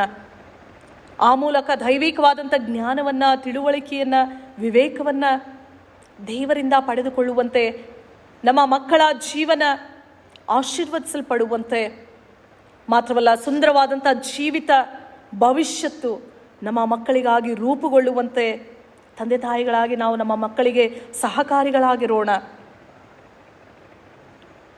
ಸ್ವಲ್ಪವೇ ಸಮಯ ಲೋಕದಲ್ಲಿ ನಡೆಯುವಂಥ ಅನೇಕ ಸಂಗತಿಗಳನ್ನು ಗಮನಿಸುವುದಾದರೆ, ಈ ಲೋಕ, ನಮ್ಮ ಜೀವನ ಅದು ಎತ್ತ ಸಾಗುತ್ತದೋ, ಯಾವ ದಿಕ್ಕಿನ ಕಡೆಗೆ ಸಾಗುತ್ತದೋ, ಹೇಗೆ ನಮ್ಮ ಮುಂದಿನ ಜೀವನ ಇರುತ್ತದೋ ಎನ್ನುವಂಥ ನಿಖರತೆ ನಮಗೆ ಇಲ್ಲ. ಈ ಸಂದರ್ಭಗಳಲ್ಲಿ ಹೆಚ್ಚಾಗಿ ನಮಗೆ ಕೊಡಲ್ಪಟ್ಟಂಥ ಸಮಯವನ್ನು ವ್ಯರ್ಥವಾಗಿ ನಾವು ಕಳೆಯದೆ ದೇವರ ಪಾದದಾಡಿದ ಹಾವರಿಯಲ್ಲಿ ಕುಟುಂಬವಾಗಿ, ತಂದೆ ತಾಯಿಗಳಾಗಿ, ಮಕ್ಕಳಾಗಿ ಹೆಚ್ಚು ಸಮಯವನ್ನು ನಾವು ಕಳೆಯೋಣ. ದೇವರ ವಾಕ್ಯದಲ್ಲಿ ಹೆಚ್ಚಾಗಿ ನಾವು ಇನ್ನೂ ಬೆಳೆಯೋಣ. ಇನ್ನೂ ಹೆಚ್ಚಾಗಿ ನೀನೇ ಬೇಕಯ್ಯ ಎಂಬುದಾಗಿ ನಾವು ಸುಂದರವಾಗಿ ಹಾಡುತ್ತೇವಲ್ಲ. ದೇವರ ವಾಕ್ಯದಲ್ಲಿ ಹೆಚ್ಚಾಗಿ ಬೆಳೆಯುವಂತೆ, ಆ ಮೂಲಕ ದೈವಿಕವಾದಂಥ ಜ್ಞಾನವನ್ನು, ವಿವೇಕವನ್ನು, ತಿಳುವಳಿಕೆಯನ್ನು ನಮ್ಮ ಮಕ್ಕಳು ಹೊಂದಿಕೊಂಡವರಾಗಿ ಸುಂದರವಾದಂಥ ಜೀವನ ನಮ್ಮ ಮಕ್ಕಳು, ವಿದ್ಯಾರ್ಥಿಗಳಲ್ಲಿ ರೂಪುಗೊಳ್ಳುವಂತೆ ತಂದೆ, ಕುಮಾರ, ಪರಿಶುದ್ಧಾತ್ಮ ಆಗಿರುವಂಥ ತ್ರಯೇಕ ದೇವರು ತಾನೇ ನಮ್ಮೆಲ್ಲರ ಮಕ್ಕಳ ಜೀವಿತಗಳನ್ನು, ನಮ್ಮೆಲ್ಲರ ಕುಟುಂಬಗಳನ್ನು ಆಶೀರ್ವಾದ ಮಾಡಿ ಹರಸಲಿ. ಆಮೇನ್. ಪ್ರಾರ್ಥನೆ ಮಾಡೋಣ. ನಿನ್ನ ಸಜೀವವಾದ ವಾಕ್ಯಗಳಿಗಾಗಿ ನಿನಗೆ ಸ್ತೋತ್ರ. ಜ್ಞಾನದಾಯಕನು, ಜ್ಞಾನ ಸಂಪನ್ನನೂ ಆದ ದೇವರೇ, ದೀನತೆಯಿಂದ ನಿನ್ನ ಸನ್ನಿಧಿಯಲ್ಲಿ ನಮ್ಮನ್ನು ಒಪ್ಪಿಸಿಕೊಡುತ್ತೇವೆ. ನಿನ್ನ ದೈವಿಕವಾದಂಥ ಜ್ಞಾನದಿಂದ, ವಿವೇಕ, ತಿಳುವಳಿಕೆಯಿಂದ ನಮ್ಮನ್ನು, ನಮ್ಮ ಮಕ್ಕಳನ್ನು ನೀನು ತುಂಬಿಸಿ ಆಶೀರ್ವಾದ ಮಾಡೆಂದು ಯೇಸುವಿನ ಹೆಸರಿನಲ್ಲಿ ಪ್ರಾರ್ಥನೆಯನ್ನು ಬೇಡುತ್ತೇವೆ. ಆಮೇನ್. ದೇವರ ವಾಕ್ಯವನ್ನು ನಂಬಿಕೆಯಿಂದ ಧ್ಯಾನ ಮಾಡಿದಂತಹ ನಾವು ನಮ್ಮ ಕಾಣಿಕೆಗಳೊಂದಿಗೆ ನಮ್ಮನ್ನೇ ದೇವರಿಗೆ ಸಮರ್ಪಿಸುವ ಹಾಗೆ 95ನೆಯ ಸಂಕೀರ್ತನೆಯನ್ನು ಹಾಡೋಣ. 95ನೆಯ ಸಂಕೀರ್ತನೆ. ಮಾನವರನ್ನು ಬೋಧಿಸೆ ದೈವ, ಜ್ಞಾನದ ವೇದವಿದು.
ನಮ್ಮ ಕಾಣಿಕೆಗಳನ್ನು ನಾವು ದೇವರಿಗೆ ಸಮರ್ಪಿಸಿ ಸಂಗೀತಗಳಲ್ಲಿ 280ನೆಯ ಸಂಗೀತದ ಒಂದು ಚರಣವನ್ನು ಹಾಡೋಣ. 280ನೆಯ ಸಂಗೀತ, ದೇವರ ಆಶೀರ್ವಾದದಿಂದ ಬಾಳು ಸೊತ್ತು ಸಿಕ್ಕುತ್ತೆ.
ನಮ್ಮ ಕಾಣಿಕೆಗಳನ್ನು ದೇವರಿಗೆ ಸಮರ್ಪಿಸಿ ಪ್ರಾರ್ಥನೆ ಮಾಡೋಣ.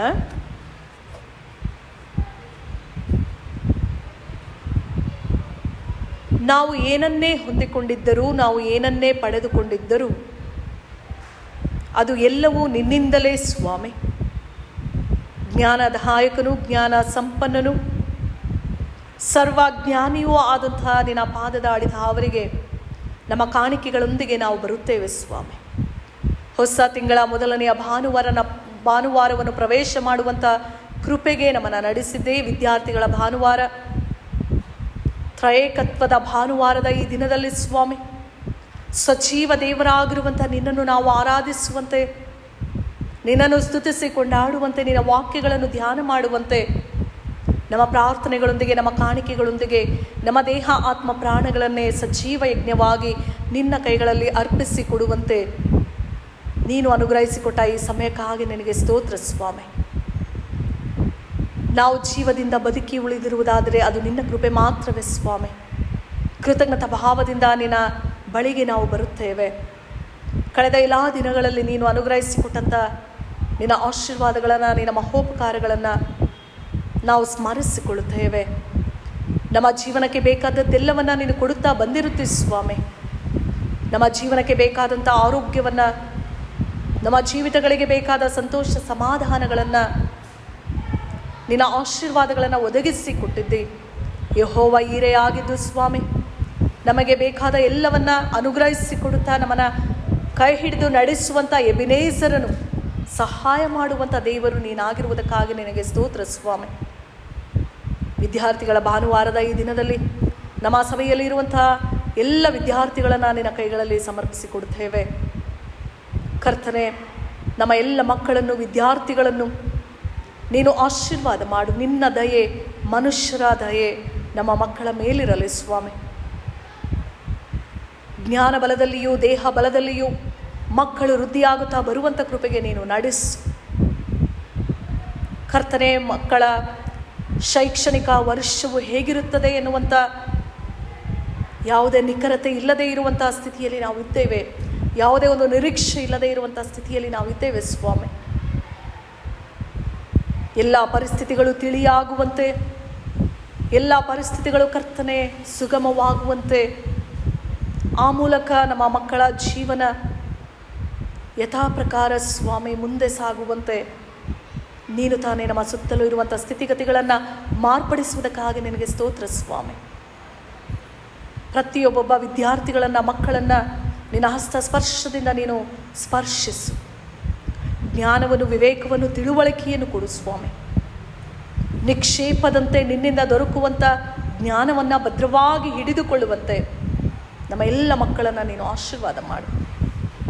ನಿನ್ನಲ್ಲಿ ಭಯಭಕ್ತಿಯುಳ್ಳ ಮಕ್ಕಳಾಗಿ ಬೆಳೆಯುವಂತೆ, ನಿನ್ನಿಂದ ಸಿಕ್ಕುವ ದೈವ ಜ್ಞಾನವನ್ನು ಪಡೆದುಕೊಳ್ಳುವಂತೆ ಪ್ರತಿಯೊಂದು ಮಗುವನ್ನು ನೀನು ಆಶೀರ್ವಾದ ಮಾಡು ಎಂಬುದಾಗಿ ಬೇಡುತ್ತೇವೆ. ನಮ್ಮ ಸಭೆಗಳನ್ನು, ಸಭೆಯ ಪ್ರತಿಯೊಂದೊಂದು ಕುಟುಂಬಗಳಲ್ಲಿ ಇರುವಂಥ ಪ್ರತಿಯೊಬ್ಬೊಬ್ಬರನ್ನು ಸ್ವಾಮಿ, ಚಿಕ್ಕವರಿಂದ ಹಿಡಿದು ಹಿರಿಯರವರೆಗೂ ಎಲ್ಲರನ್ನೂ ನಿನ್ನ ಕೈಗಳಲ್ಲಿ ನಾವು ಸಮರ್ಪಿಸುತ್ತೇವೆ. ಯಾರ್ಯಾರು ಯಾವ್ಯಾವ ಪರಿಸ್ಥಿತಿಗಳಲ್ಲಿ ಇದ್ದಾರೆ ಎಲ್ಲವನ್ನ ಬಲ್ಲಂಥ ದೇವರು ನೀನಾಗಿದ್ದೆ ಸ್ವಾಮಿ. ಪ್ರತಿಯೊಂದೊಂದು ಕುಟುಂಬಗಳನ್ನು ನೀನು ಸಂಧಿಸು, ಪ್ರತಿಯೊಬ್ಬೊಬ್ಬರ ಜೀವಿತಗಳನ್ನು ನೀನು ಸಂಧಿಸು, ಪ್ರತಿಯೊಬ್ಬೊಬ್ಬರ ಪ್ರಾರ್ಥನೆ ವಿಜ್ಞಾಪನೆಗಳನ್ನು ನೀನು ಕೇಳು, ಪ್ರತಿಯೊಬ್ಬೊಬ್ಬರ ಅವಶ್ಯಕತೆಗಳನ್ನು ನೀನು ಪೂರೈಸಿಕೊಡು. ಎಲ್ಲರ ಮನಸ್ಸಿಗೆ ಬೇಕಾದ ಸಂತೋಷವನ್ನು ಕೊಡು ಸ್ವಾಮಿ, ಸಮಾಧಾನವನ್ನು ಕೊಡು, ಶಾಂತಿಯನ್ನು ನೆಮ್ಮದಿಯನ್ನು ನೀನು ಕೊಡು. ಯಾರ್ಯಾರು ಕಣ್ಣೀರಿನಲ್ಲಿದ್ದಾರೋ, ಕಷ್ಟದಲ್ಲಿದ್ದಾರೋ, ದುಃಖದಲ್ಲಿದ್ದಾರೋ, ಚಿಂತೆಯಲ್ಲಿದ್ದಾರೋ, ಅನಾರೋಗ್ಯದಲ್ಲಿದ್ದಾರೋ ಅವರೆಲ್ಲರನ್ನ ನೀನು ಸಂಧಿಸಿ ಅವರೆಲ್ಲರಿಗೆ ಬೇಕಾಗಿರುವಂಥ ಸಂತೈಸುವಿಕೆ, ಆದರಣೆಯನ್ನು, ಬಿಡುಗಡೆಯನ್ನು ನೀನು ಕೊಡು ಸ್ವಾಮಿ. ನಮ್ಮ ಪ್ರಾರ್ಥನೆಗಳೊಂದಿಗೆ ಸ್ವಾಮಿ, ನಮ್ಮ ಕಾಣಿಕೆಗಳೊಂದಿಗೆ ತಮ್ಮ ಜನ್ಮದಿನ ಕಂಡಂಥವರನ್ನು, ವಿವಾಹ ವಾರ್ಷಿಕೋತ್ಸವ ಆಚರಿಸಿದಂಥ ಕುಟುಂಬಗಳನ್ನು ಹೊಸ ವರ್ಷದಲ್ಲಿಯೂ ನೀನು ತಾನೇ ಆಶೀರ್ವಾದ ಮಾಡು ಎಂಬುದಾಗಿ ಬೇಡುತ್ತಾ ನಮ್ಮೆಲ್ಲರನ್ನು ನಿನ್ನ ಕೈಗೆ ಒಪ್ಪಿಸಿಕೊಡುತ್ತಾ ಯೇಸುವಿನ ಹೆಸರಿನಲ್ಲಿ ಪ್ರಾರ್ಥನೆಯನ್ನು ಬೇಡುತ್ತೇವೆ ನಮ್ಮ ತಂದೆಯೇ, ಆಮೇನ್. ಪರಾರ್ಥ ಪ್ರಾರ್ಥನೆಯನ್ನು ನಾವು ಮಾಡೋಣ. ವಿದ್ಯಾರ್ಥಿಗಳ ಶೈಕ್ಷಣಿಕ ಶಿಕ್ಷಣಕ್ಕಾಗಿ ನಾವು ಪ್ರಾರ್ಥಿಸೋಣ. ವಿದ್ಯಾರ್ಥಿಗಳ ಶೈಕ್ಷಣಿಕ ಶಿಕ್ಷಣಕ್ಕಾಗಿ ಪ್ರತಿಯೊಂದು ಪ್ರಾರ್ಥನೆಯ ನಂತರ ಸಭೆ ಕರ್ತನೆ ನಮ್ಮನ್ನು ಆಶೀರ್ವದಿಸಿ ನಮ್ಮ ಪ್ರಾರ್ಥನೆಯನ್ನು ಆಲಿಸು ಎಂಬುದಾಗಿ ಹೇಳುವಂತೆ ವಿನಂತಿ. ನಮ್ಮನ್ನು ಬಹಳವಾಗಿ ಪ್ರೀತಿಸುವ ನಮ್ಮ ತಂದೆಯಾದ ದೇವರೇ, ಈ ಮುಂಜಾನೆ ವೇಳೆಯಲ್ಲಿ ಕರ್ತನೆ ನಿಮ್ಮ ಪಾದಗಳಿಗೆ ಬಂದು ನಿನ್ನನ್ನು ಬೇಡುವಂಥ ಕೃಪೆಯನ್ನು ಅನುಗ್ರಹಿಸಿದ್ದಿ. ದೇವಾದಿ ದೇವನು ಮರಣವನ್ನು ಜಯಿಸಿದ ಕರ್ತನೆ, ನಿನ್ನ ನಾಮಕ್ಕೆ ಸ್ತೋತ್ರವಾಗಲಿ ಸ್ವಾಮಿ. ಅಪ್ಪ ತಂದೆಯೇ, ನಿನ್ನಲ್ಲಿ ಈ ದಿನದಲ್ಲಿ ಕರ್ತನೆ ಈ ಸಾಲಿನ ಶೈಕ್ಷಣಿಕ ವರ್ಷದ ಶಿಕ್ಷಣದಲ್ಲಿ ಇರುವಂಥ ಸಮಸ್ಯೆಗಳಿಗಾಗಿ ನಿನ್ನಲ್ಲಿ ಪ್ರಾರ್ಥಿಸುವವರಾಗಿದ್ದೇವೆ ಸ್ವಾಮಿ. ಈ ದಿನದಲ್ಲಿ ಕರೋನಾ ವೈರಸ್ನಿಂದಾಗಿ ಅನೇಕ ತೊಂದರೆಗಳಿದೆ. ಅದರಲ್ಲಿ ಶಿಕ್ಷಣವು ಒಂದು ಸ್ವಾಮಿ. ಇದರಿಂದಾಗಿ ಪೋಷಕರು ಹಾಗೂ ವಿದ್ಯಾರ್ಥಿಗಳು ಚಿಂತಿಸುವವರಾಗಿದ್ದಾರೆ. ಈ ವರ್ಷ ಕರೋನಾ ವೈರಸ್ ತೊಂದರೆಯಿಂದ ಶಾಲೆಗಳು ತೆರೆಯಲಾಗುತ್ತಿಲ್ಲ ಕರ್ತನೆ. ಇದರಿಂದ ಅನೇಕ ವಿದ್ಯಾರ್ಥಿಗಳಿಗೆ, ಟೀಚರ್ಗಳಿಗೆ ತೊಂದರೆಯಾಗಿದೆ. ಈ ಕಾರ್ಯವನ್ನು ನಿನ್ನ ಕೈಗೆ ಒಪ್ಪಿಸುವವರಾಗಿದ್ದೇವೆ. ನೀನು ಈ ಸಮಸ್ಯೆಯನ್ನು ನಿವಾರಣೆ ಮಾಡುವವರಾಗಿದ್ದಿ ಎಂದು ತಿಳಿದು ನಿನ್ನಲ್ಲಿ ಬೇಡುವವರಾಗಿದ್ದೇವೆ ಸ್ವಾಮಿ. ಈ ಎಲ್ಲ ಕಾರ್ಯಕ್ಕೆ ಪರಿಹಾರವನ್ನು ಒದಗಿಸಬೇಕಾಗಿ ಯೇಸು ಕ್ರಿಸ್ತನ ಹೆಸರಿನಲ್ಲಿ ನಿನ್ನಲ್ಲಿ ಬೇಡುವವರಾಗಿದ್ದೇವೆ ತಂದೆಯೇ, ಆಮೇನ್. ಕರ್ತನೆ, ನಮ್ಮನ್ನು ಆಶೀರ್ವದಿಸಿ ನಮ್ಮ ಪ್ರಾರ್ಥನೆಯನ್ನು ಆಲಿಸು. ವಿದ್ಯಾರ್ಥಿಗಳ ಆರೋಗ್ಯಕ್ಕಾಗಿ ಪ್ರಾರ್ಥನೆ ಮಾಡೋಣ. ನಮ್ಮನ್ನು ಬಹಳವಾಗಿ ಪ್ರೀತಿ ಮಾಡುವಂಥ ನಮ್ಮ ಪರಲೋಕದ ತಂದೆಯೇ, ಈ ದಿನದಲ್ಲಿ ನಿನ್ನನ್ನು ಆರಾಧಿಸುವಂತೆ ನಮಗೆ ಕೊಟ್ಟಂಥ ಈ ಕೃಪೆಗಾಗಿ ನಿನಗೆ ಸ್ತೋತ್ರವನ್ನು ಸಲ್ಲಿಸುತ್ತೇವೆ. ವಿಶೇಷವಾಗಿ ಈ ದಿನದಲ್ಲಿ ಎಲ್ಲ ವಿದ್ಯಾರ್ಥಿಗಳನ್ನು ನಿನ್ನ ಕೈಗಳಲ್ಲಿ ಒಪ್ಪಿಸಿ ಪ್ರಾರ್ಥಿಸುತ್ತೇನೆ. ಕರ್ತನೆ, ಈ ಒಂದು ಸಮಯದಲ್ಲಿ ಇಡೀ ವಿಶ್ವವೇ ಕೊರೋನಾ ವೈರಸ್ನ ಸೋಂಕಿನ ಭಯದಲ್ಲಿಯೂ ಆತಂಕದಲ್ಲಿಯೂ ಲಾಕ್ಡೌನ್ನಲ್ಲಿರುವುದರಿಂದ ಮಕ್ಕಳೆಲ್ಲರೂ ಮಾನಸಿಕವಾಗಿ, ದೈಹಿಕವಾಗಿಯೂ ಕಷ್ಟವನ್ನು ಅನುಭವಿಸುತ್ತಿದ್ದಾರೆ. ಕರ್ತನೆ, ಮಕ್ಕಳೆಲ್ಲರಿಗೆ ಮನಸ್ಥೈರ್ಯವನ್ನು ತುಂಬಿಸು ದೇವ. ಈ ಸೋಂಕು ಹಾಗೂ ಯಾವುದೇ ವಿಧವಾದ ಅನಾರೋಗ್ಯಗಳು ಮಕ್ಕಳಿಗೆ ತಗಲದಂತೆ ಒಳ್ಳೆಯ ಆರೋಗ್ಯವನ್ನು ದಯಪಾಲಿಸಿ ಆಶೀರ್ವದಿಸಬೇಕೆಂದು ಬೇಡಿಕೊಳ್ಳುತ್ತೇನೆ. ಅವರ ವಿದ್ಯಾಭ್ಯಾಸದಲ್ಲಿ ಈವರೆಗೆ ನೀನು ಅನುಗ್ರಹಿಸಿದ ಎಲ್ಲ ಅನುಕೂಲತೆಗಳಿಗಾಗಿ ಸ್ತೋತ್ರ. ಆದರೆ ಮುಂದೆ ಬರುವ ಎಲ್ಲ ವಿಧವಾದ ಸಮಸ್ಯೆ, ಸವಾಲುಗಳನ್ನು ಎದುರಿಸಲು ಮಕ್ಕಳಿಗೆ ಜ್ಞಾನ, ವಿವೇಕ, ಬುದ್ಧಿ ಬಲವನ್ನು ಕೊಟ್ಟು ಸಹಾಯ ಮಾಡು ದೇವ. ಯೇಸುವೆ, ನಿನ್ನ ವಾಕ್ಯವು ಮಕ್ಕಳಿಗೆ ಅಚಲವಾದ ನಂಬಿಕೆಯನ್ನು, ಧೈರ್ಯವನ್ನು, ಭರವಸೆಯನ್ನು ತುಂಬಿಸಲಿ. ನಿನ್ನಲ್ಲಿ ಭಯಭಕ್ತಿಯುಳ್ಳವರಾಗಿ ತಂದೆ, ತಾಯಿ, ಹಿರಿಯರಿಗೆ, ಶಿಕ್ಷಕರಿಗೆ ವಿಧೇಯರಾಗಿ ಜೀವಿಸಲು, ನಿನಗೆ ಮೆಚ್ಚುಗೆಯಾದ ಜೀವನ ನಡೆಸಲು ನಿನ್ನ ಪವಿತ್ರಾತ್ಮನ ಸಹಾಯವನ್ನು ಅನುಗ್ರಹಿಸಬೇಕೆಂದು ಯೇಸುವಿನ ನಾಮದಲ್ಲಿ ಬೇಡಿಕೊಳ್ಳುತ್ತೇನೆ, ಆಮೇನ್.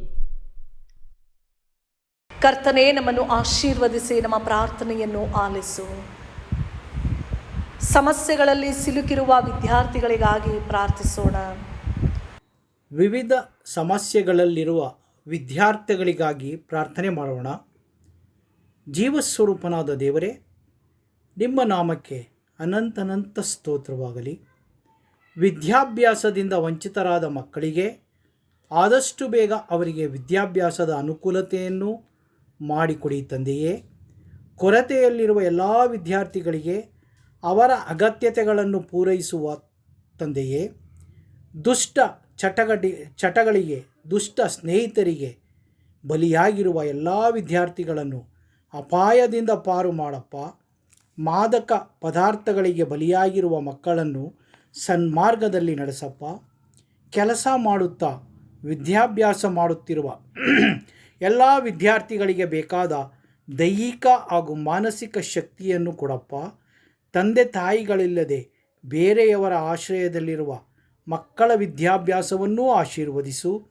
ತಂದೆಯೇ, ಅನಾಥಾಶ್ರಮದಲ್ಲಿದ್ದು ವಿದ್ಯಾಭ್ಯಾಸ ಮಾಡುತ್ತಿರುವ ಎಲ್ಲ ಮಕ್ಕಳನ್ನು ಆಶೀರ್ವದಿಸು. ಅವರಿಗೆ ಬೇಕಾದ ಎಲ್ಲ ಸುವರಗಳನ್ನು ಕೊಡು ತಂದೆಯೇ. ಶೋಷಣೆಗೆ ಒಳಗಾಗಿರುವ ಎಲ್ಲ ಹೆಣ್ಣು ಮಕ್ಕಳನ್ನು, ದೌರ್ಜನ್ಯಕ್ಕೆ ಒಳಗಾಗಿರುವ ಹೆಣ್ಣು ಮಕ್ಕಳನ್ನು ಆಶೀರ್ವದಿಸು. ಅವರು ವಿದ್ಯಾಭ್ಯಾಸ ಮುಂದುವರಿಸಲು ಅವರಿಗೆ ಬೇಕಾದ ಹಣ ಸಹಾಯ, ಜನ ಸಹಾಯವನ್ನು ಅನುಗ್ರಹಿಸಪ್ಪ. ಇಂದಿನ ಲಾಕ್ಡೌನ್ ಸಮಯದಲ್ಲಿ ತೊಂದರೆಗೆ ಒಳಗಾಗಿರುವ ವಿದ್ಯಾರ್ಥಿಗಳಿಗೆ ಊಟ, ಬಟ್ಟೆ, ವಸತಿ ಹಾಗೂ ಉತ್ತಮವಾದ ಆರೋಗ್ಯವನ್ನು ಅನುಗ್ರಹಿಸು. ತಂದೆ, ಪ್ರತಿಭಾವಂತ ವಿದ್ಯಾರ್ಥಿಗಳು ಅವಕಾಶಗಳಿಂದ ವಂಚಿತರಾಗದಂತೆ ಅವರ ಪ್ರತಿಭೆಗೆ ತಕ್ಕ ಪುರಸ್ಕಾರಗಳನ್ನು ಅನುಗ್ರಹಿಸು ತಂದೆ. ನಮ್ಮ ಕ್ರೈಸ್ತ ಸಮುದಾಯದ ಎಲ್ಲ ವಿದ್ಯಾರ್ಥಿಗಳನ್ನು ಆಶೀರ್ವದಿಸಿ ಉತ್ತಮವಾದ ಮಾರ್ಗದಲ್ಲಿ ಅವರು ನಡೆಯುವಂತೆ, ನಿನ್ನ ವಾಕ್ಯಗಳ ಬೆಳಕಿನಲ್ಲಿ ತಮ್ಮ ಜೀವಿತಗಳನ್ನು ಕಟ್ಟಿಕೊಳ್ಳುವಂತೆ, ಮುಂದೆ ನಿನ್ನ ರಾಜ್ಯಾಭಿವೃದ್ಧಿಗಾಗಿ ಅವರು ದುಡಿಯುವಂತೆ ಕೃಪೆಗೆ ಅವರನ್ನು ನಡೆಸು ತಂದೆ. ಪ್ರೀತಿ ಪ್ರೇಮಗಳ ಸೆಳೆತಕ್ಕೆ ಸಿಕ್ಕ ವಿದ್ಯಾರ್ಥಿಗಳನ್ನು ಬಂಧನದಿಂದ ಬಿಡುಗಡೆಗೊಳಿಸಿ ಅವರ ವಿದ್ಯಾಭ್ಯಾಸವನ್ನು ಉತ್ತಮವಾಗಿ ಮುಂದುವರಿಸುವಂತೆ ಅವರನ್ನು ಆಶೀರ್ವದಿಸು ತಂದೆ. ನಾನಾ ಕಾರಣಗಳಿಂದ ವಂಚಿತರಾಗಿ ವಿದ್ಯಾಭ್ಯಾಸವನ್ನು ಅರ್ಧಕ್ಕೆ ನಿಲ್ಲಿಸಿರುವ ಎಲ್ಲ ಮಕ್ಕಳನ್ನು ಆಶೀರ್ವದಿಸಿ ಅವರು ಮತ್ತೆ ತಮ್ಮ ವಿದ್ಯಾಭ್ಯಾಸವನ್ನು ಮುಂದುವರಿಸಲು ಅವರಿಗೆ ಬೇಕಾದ ಎಲ್ಲ ಸಹಾಯವನ್ನು ಅವರಿಗಾಗಿ ಅನುಗ್ರಹಿಸಬೇಕೆಂದು ಈ ಪ್ರಾರ್ಥನೆಯನ್ನು ನಿನ್ನ ಮಗನ ಮುದ್ದಾದ ನಾಮದಲ್ಲಿ ಬೇಡಿ ಹೊಂದಿದ್ದೇನೆ ಸ್ವಾಮಿ. ಆಮೇನ್. ಕರ್ತನೇ, ನಮ್ಮನ್ನು ಆಶೀರ್ವದಿಸಿ ನಮ್ಮ ಪ್ರಾರ್ಥನೆಯನ್ನು ಆಲಿಸು. ಆಮೇನ್. ಮುಕ್ತಾಯದ ಸಂಗೀತವಾಗಿ ಸಂಗೀತಗಳಲ್ಲಿ 192ನೆಯ ಸಂಗೀತವನ್ನು ಹಾಡೋಣ. 192ನೆಯ ಸಂಗೀತ, ನಿನ್ನ ಮಾರ್ಗವನ್ನು ಕರ್ತಗೊಪ್ಪಿಸು.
ನಾವೆಲ್ಲರೂ ಒಟ್ಟಾಗಿ ಕರ್ತನು ಕಲಿಸಿಕೊಟ್ಟ ಪ್ರಾರ್ಥನೆಯನ್ನು ಅರಿಕೆ ಮಾಡೋಣ.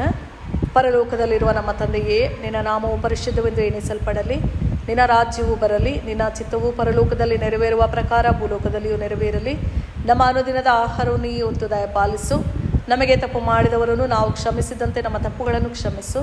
ನಮ್ಮನ್ನು ಶೋಧನೆಯೊಳಗೆ ಸೇರಿಸದೆ ಕೇಡಿನಿಂದ ತಪ್ಪಿಸು. ರಾಜ್ಯವು ಬಲವು ಮಹಿಮೆಯು ಸದಾ ಕಾಲವು ನಿನ್ನವೇ. ಆಮೇನ್. ವಿಶ್ವಾಸದಿಂದ ದೇವರ ಆಶೀರ್ವಾದವನ್ನು ಹೊಂದಿಕೊಳ್ಳೋಣ. ದೇವರಲ್ಲಿ ಭಯಭಕ್ತಿಯುಳ್ಳವರಾಗಿ ದೇವರಿಂದ ದೊರಕುವಂಥ ಜ್ಞಾನವನ್ನು, ವಿವೇಕವನ್ನು, ತಿಳುವಳಿಕೆಯನ್ನು ಪಡೆದುಕೊಳ್ಳಿರಿ. ಆ ಮೂಲಕ ಈ ಲೋಕದ ಜೀವನದ ಯಾತ್ರೆಯಲ್ಲಿ ದೇವರು ಅನುಗ್ರಹಿಸಿಕೊಟ್ಟಿರುವಂತಹ ಸಮಯವನ್ನು ವ್ಯರ್ಥವಾಗಿ ಕಳೆಯದೆ ಬುದ್ಧಿವಂತರಾಗಿ ನಾವು ಜೀವಿಸುವಂತೆ ತಂದೆ, ಕುಮಾರ, ಪರಿಶುದ್ಧಾತ್ಮನಾಗಿರುವಂಥ ತ್ರಯೇಕ ದೇವರ ಆಶೀರ್ವಾದ ನಮ್ಮೊಂದಿಗೂ, ನಮ್ಮ ಮಕ್ಕಳೊಂದಿಗೂ, ನಮ್ಮ ವಿದ್ಯಾರ್ಥಿಗಳೆಲ್ಲರೊಂದಿಗೂ ಇಂದಿನಿಂದ ಸದಾ ಕಾಲಕ್ಕೂ ನೆಲೆಯಾಗಿರಲಿ ಸ್ವಾಮಿ. ಆಮೇನ್.